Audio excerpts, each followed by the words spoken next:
a burnt eye, very simple way, very effective and consistent eye look each time. And basically what you're going to do is get some 50-pound monofilament.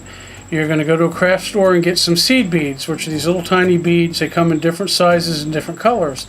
And what I did in this case is I took 2 of those beads and I slid them down onto the monofilament.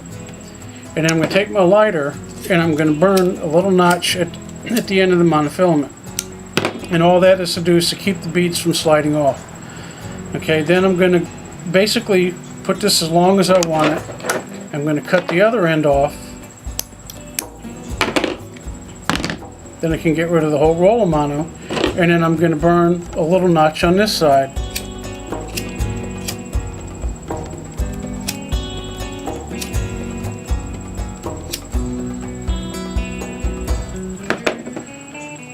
Okay, so now I have basically 2 beads sliding on the monofilament, and they're not able to slide off. However, as you see, they're not locked in place. So what I'm going to do is take some Zap-A-Gap, the thick gel. The thin will work also, but the thick seems to hold them better. I'm going to put a drop at the end and then just slide the bead down on it. I'm going to do the same for the other side. And that's it. Once they dry, I have 1 set of eyes for a shrimp pattern. I'll cut the middle of it, and now I can tie them in.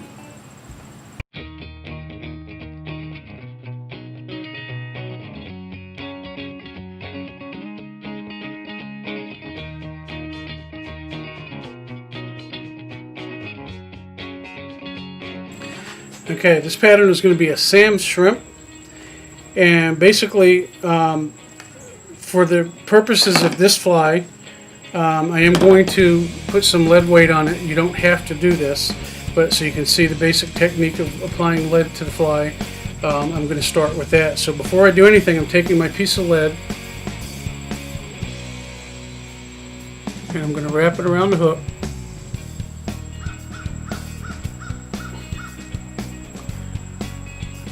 And for shrimps, I basically only like to cover about 1/3 of the hook shank.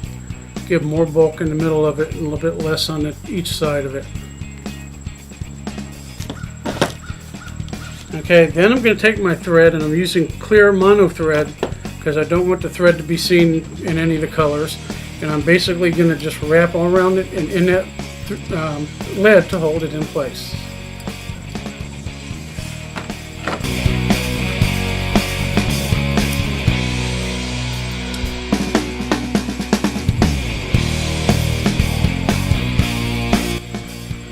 Next step, I'm going to take eyes and apply them.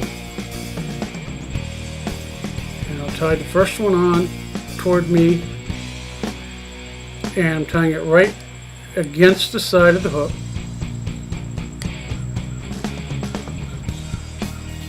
And then I'm going to take the other one and apply it to the opposite side of the hook.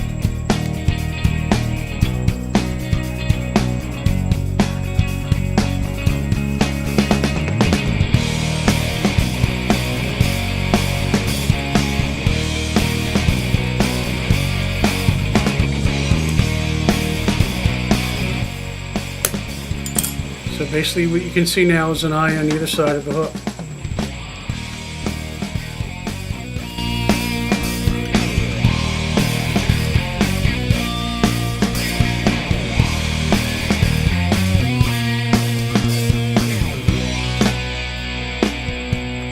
One thing I like to do is take a few turns of thread in between the eye just to separate them a little bit. And this step is not necessary.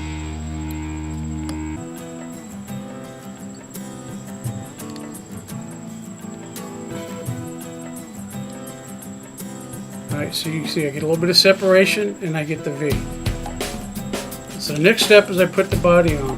And the body in this case is just plain white chenille. And I'm going to put it, start wrapping it just behind the eyes. Again, if you think about a shrimp, it has a little bit more taper, fatness toward the middle to the head of the body. And I'm going to wrap this forward.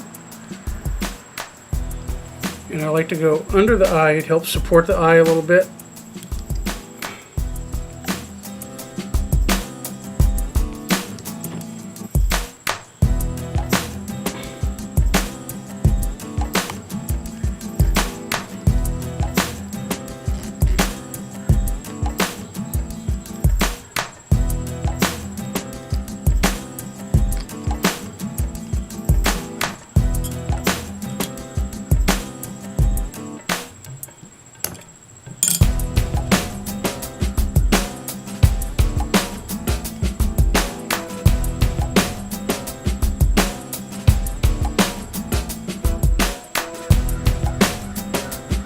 And basically with the clear mono, I'm bringing it back up through the body, and I'm behind the eye now, kind of about where the barb of the hook is where my thread is hanging. And I'm going to take my hackle,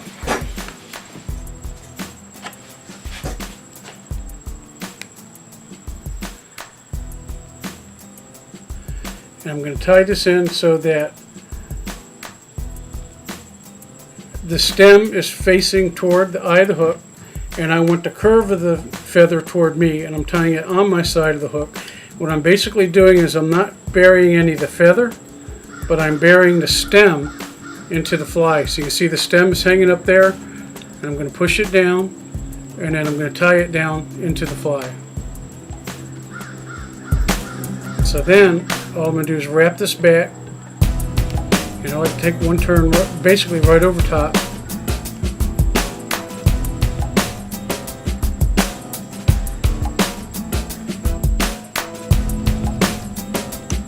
And then I tie it off.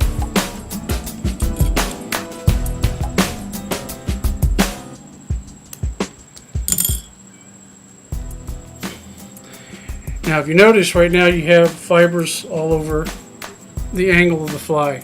Well, what I want to do is now put the shell on there, so I'm going to push these down and try to push as many of these fibers down to the side of the hook as I can. I still have some sticking up. Not a problem. I'm going to cut those off.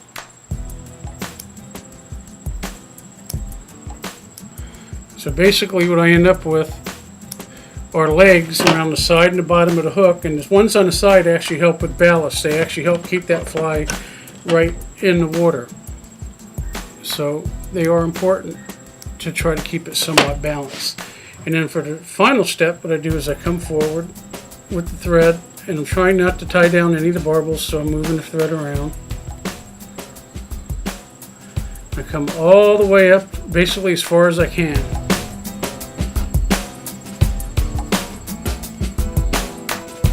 Now what I do is I take a whole bunch of crystal flash,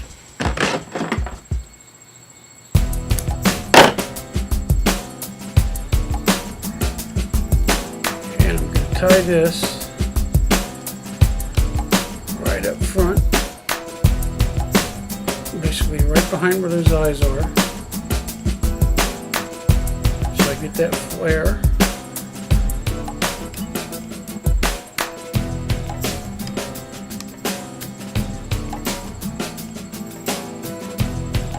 Now I'm going to work my thread back. Now two things is that I'm pulling this down so that it's tight over the body, and I'm also making sure that it lays flat and somewhat around the fly if I can get that. So you can kind of see, you see the shell back. So I pull this pretty tight,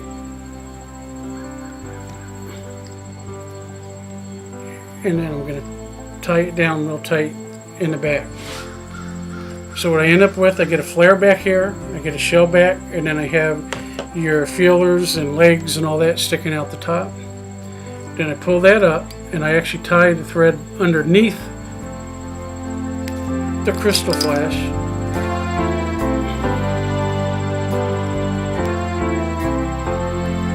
I do a quick finish.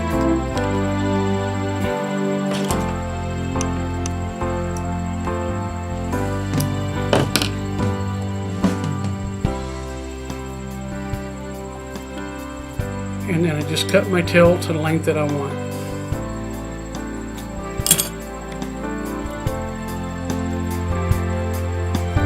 Nice easy shrimp pattern. One thing I'm going to do here is just to kind of reinforce the shell back and give it more of that shell feeling. I'm going to take some of this clear cure glue, and I'm going to use the flexible version on this. You can use the hard version. And what I'm going to do is just apply a drop to the top of the fly, and I'm going to spread it around. The other thing this will do is help protect the thread wrap, since I didn't put a lot of threads in the front of the fly because I didn't want to build up a lot of bulk. Then this will actually help protect those a little bit. And so I'm just going to kind of give it a real thin coat, and then I hit it with the light.